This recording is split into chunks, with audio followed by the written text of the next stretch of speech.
அனைவருக்கும் இனிய வணக்கம். நான் உங்கள் மதுரை ராமகிருஷ்ணன். வாழ்க்கையை நம்ம வாசிப்பின் மூலமாகவும் தேடுதலின் மூலமாகவும் நல்ல சிந்தனையின் மூலமாக இந்த நாளை இனிய நாளாக மாற்றிவிட மாட்டோமா, இந்த நாளை ஒரு அறிவு கொண்டு நாம் சிந்தித்து விட மாட்டோமா என்கிற ஒரு மிகப்பெரிய முயற்சி தான் இந்த நிகழ்ச்சியினுடைய மாபெரும் நோக்கம்னே சொல்லாங்க.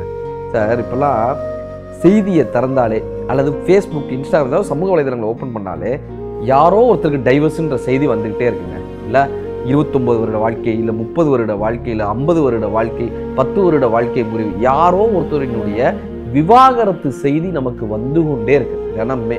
அது ஒரு நடிகராக இருக்கட்டும் அல்லது ஒரு எழுத்தாளராக இருக்கட்டும், யாரோ ஒருத்தருடைய விவாகரத்து செய்தி இன்னைக்கு நிறையா பேர்கிட்ட நம்ம நட்பு வட்டாரத்திலேயே ஐ எம் செப்பரேட்டட் அப்படின்னு சொல்லிக்கிறது இன்னைக்கு பெருமையாயிடுச்சு சார்.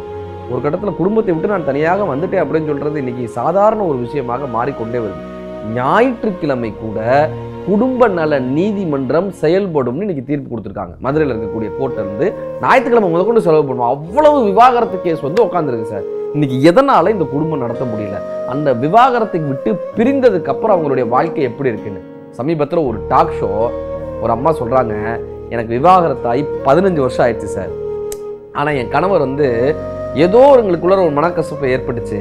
ஆனால் இந்த 15 வருஷமும் எனக்கு பெரிய போராட்டமாகத்தான் இருந்தது. இப்போ அவர் சரின்னு சொன்னா கூட அவரோட சேர்ந்து வாழ்றதுக்கு தயார். அவரை நான் ரொம்ப மிஸ் பண்றேன்னு ஒரு அம்மா அப்படியே மைக்கை வச்சுட்டு அழுகுறாங்க. அந்த டாக் ஷோல அழறாங்க, அப்படியே அழறாங்க லிட்டரலா. இப்போ அவர் சரின்னு சொன்னா கூட நாங்கள் சேர்ந்துருவாங்க, ஆனால் ஏதோ ஒரு மனக்கசப்புல 2 பேருமே பிரிஞ்சுட்டோம் சார். கல்யாணம் பண்ணும்போது எது எது தேவையில்லையோ அதுதான் ஒரு திருமணத்தை முடிவு பண்ணுது இன்னைக்கு நம்ம ஊர்ல. கரெக்டா?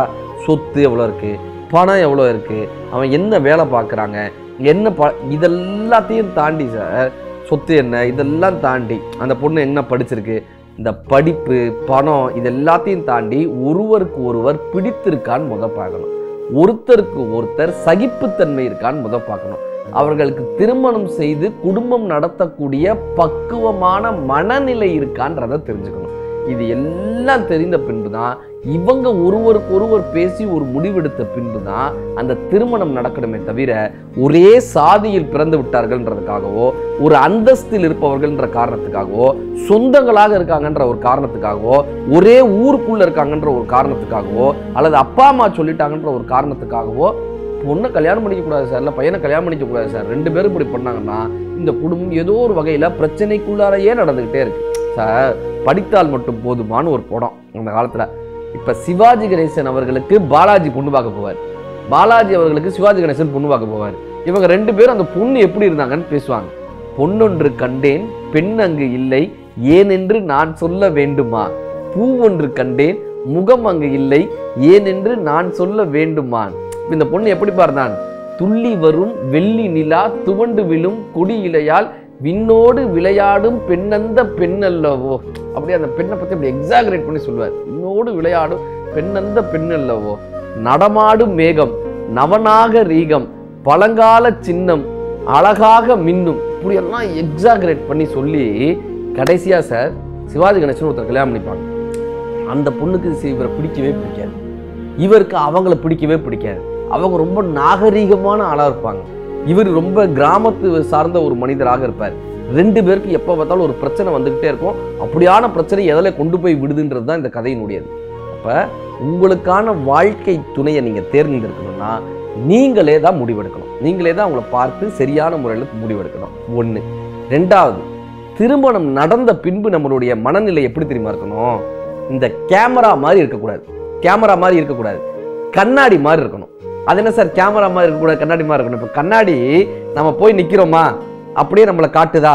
சரி, கேமரா முன்னாடி நம்ம நிற்கிறோமா, இந்த கேமராவும் நம்மளை காட்டுதா? கரெக்ட். ஆனால் இந்த கேமரா அதை பதிஞ்சு வச்சுக்கும் சார், இந்த கண்ணாடி பதிஞ்சே வச்சுக்காது சார். நீங்கள் என்ன பண்ணாலும் நீங்கள் விலகி போயிட்டீங்கன்னா கண்ணாடி மறந்துடும் சார், மறந்துடும். ஆனால் கேமரா அப்படி இல்லை, அப்படியே பதிஞ்சு வச்சுக்கோம். 6 மாதம் கழிச்சு கூட அப்படியே சொல்லும். நம்ம ஏதாவது ஒரு தவறு பண்ணால், இல்லை வாழ்க்கை துணை ஏதாவது ஒரு தவறு பண்ணால் அதை கடந்து போக தெரியணும் சார். கண்ணாடி மாதிரி போனால் போகுது, அப்படி விட்டுட்டு போகணும். அதை பதிஞ்சு வச்சு, அன்னைக்கு நீங்கள் அப்படி சொன்னீங்களே, இன்னைக்கு எங்கள் அப்பாவை திட்டுனீங்களே, இன்னைக்கு நீங்கள் எங்கள் வீட்டை பற்றி பேசினீங்களே, பதிஞ்சு பதிஞ்சு பதிஞ்சு அன்னைக்கு நீங்கள் அப்படி தானே சொன்னீங்க, இன்னைக்கே மாற்றி பேசுகிறீங்க சார். மனித வாழ்க்கைன்றது எவால்விங், நம்ம வளர்ந்து கொண்டே தானே வர்றோம். இல்லை எங்க தெரியுமா வீட்டில் அதிகமா பிரச்சனை வருது? சத்தம் போட்டு என்ன பேசுறோன்னு தெரியாம கோபத்துல சத்தமா கத்துறோம்ல, இந்த டோன் ஆஃப் வேர்ட்ஸ் அப்படின்றாங்க. டோன் ஆஃப் வேர்ட்ஸ் என்ன அர்த்தம் சார்? தூரமா இருந்தா தானே கத்தி பேசணும். பக்கத்துல இருக்கிறவங்க கிட்ட ஏன் கத்துறோம்? யோசிச்சு பார்த்துருக்கீங்களா? தூரமா இருக்கிறவங்க கத்தி பேசிக்கலாம், காதுல உழுகாதுன்றதுக்காக கத்தி பேசிக்கலாம்.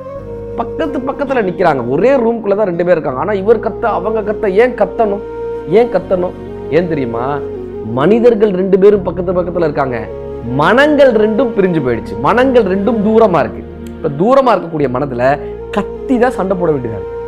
எங்க தெரியுமா சண்டை வரும்? மனவியல் மருத்துவர்கள் சொல்றாங்க, மன ரீதியான ஆராய்ச்சி பண்றவங்க கணவன் மனைவிக்குள்ள எந்த இடத்துல தெரியுமா சண்டை வருதுன்றாங்க? அடையாளங்கள் மூலமாக சண்டை வருது. என்ன அடையாளம்? 9 மணிக்கு தூங்குப்பா, உடம்புக்கு நல்லது சொன்னா பரவாயில்ல. எங்க வீட்டுலலாம் நாங்க 9 மணிக்கா தூங்கிடுவோம், எங்க வீட்டுல 9 மணிக்கு தூங்குறது தான் பழக்கம், உங்க வீட்டுல எப்படின்னு எனக்கு தெரியாது. இப்படிதான் கோவம் வந்துடும் சார், கோவம் வந்துடும். அதே போல காப்பி குடிச்சா உடம்புக்கு நல்லது இல்லப்பா, வேணாம் அப்படின்னு சொன்னா பரவாயில்ல, எங்க வீட்டுல காப்பி எல்லாம் பழக்கமே கிடையாது அப்படின்னா கோவம் வந்துடும். எங்க அப்பாலாம் இதெல்லாம் இப்படி பண்ணிடுவாரு, நீங்க எதுவுமே பண்ண மாட்டீங்க, கோவம் வந்துடும் சார். இப்படி சொன்னா அவருக்கு கோவம் வந்துடும்.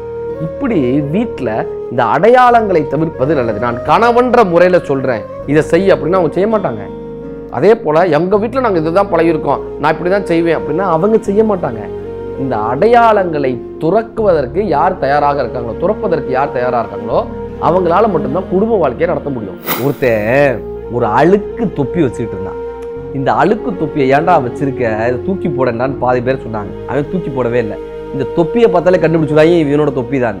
ஒரு நாள் இவன் வந்து ஒரு ஸ்விம்மிங் பூலுக்கு குளிக்க போனவே தொப்பியை கழட்டி ஒரு ஆணி தான் மாட்டிட்டு போனான். இவன் ஃப்ரெண்டு என்ன பண்ணான், நல்லா இருக்கிற தொப்பியை எடுத்து இவன் இருக்கிற இடத்துல மாட்டிட்டு இந்த தொப்பியை எடுத்து அங்கே மாட்டி விட்டான். வந்து பார்த்தான், இந்த அழுக்கு தொப்பி இருக்கிற இடத்துல இன்னொரு புது தொப்பி இருந்துச்சு, இவன் எடுத்து மாட்டிட்டு வந்துட்டான். அந்த புது தொப்பி ஒரு போலீஸ்காரர். அந்த போலீஸ்காரர் யாருன்னு கண்டுபிடிச்சு அந்த அழுக்கு தொப்பி அவன் தலையில மாட்டிட்டு புது தொப்பி எடுத்துட்டு இவனை 4 அடியை போட்டு 500 ரூபா ஃபைனை வாங்கிட்டு போயிட்டார். இந்த தொப்பியால தானே எனக்கு இவ்வளோ பிரச்சனைன்னு இவன் என்ன பண்ணா, இந்த அழுக்கு தொப்பியை தூக்கி ஒரு தண்ணிக்குள்ள போட்டான். இந்த போய் கரெக்டாக குடிநீர் குழாயில் போய் அடைச்சிக்கிட்டு மாநகராட்சிக்காரங்களாம் வந்து அதை சுத்தப்படுத்தி இந்த தொப்பி எடுத்து பார்த்தா இந்த அழுக்கு தொப்பி இது இவனோட தானே அப்படின்னு அவனுக்கு ஒரு 2500 ரூபா ஃபைனை போட்டாங்க. இந்த தொப்பியால தாண்டா இவ்வளவும் பிரச்சனைன்னு அதில் ஒரு கல்லை கட்டி கிணத்துக்குள்ள போட்டான். இது போய் ஒரு பைப்பை உடைச்சி கிணத்துக்கார வந்து பெரிய பிரச்சனை பண்ணான். இப்படி இதை தூக்கி போடணும்னு நினைச்சாலும் அவனால தூக்கி போட முடியலைன்னு தென்கட்சியா ஒரு கதை சொல்லியிருப்பாரு.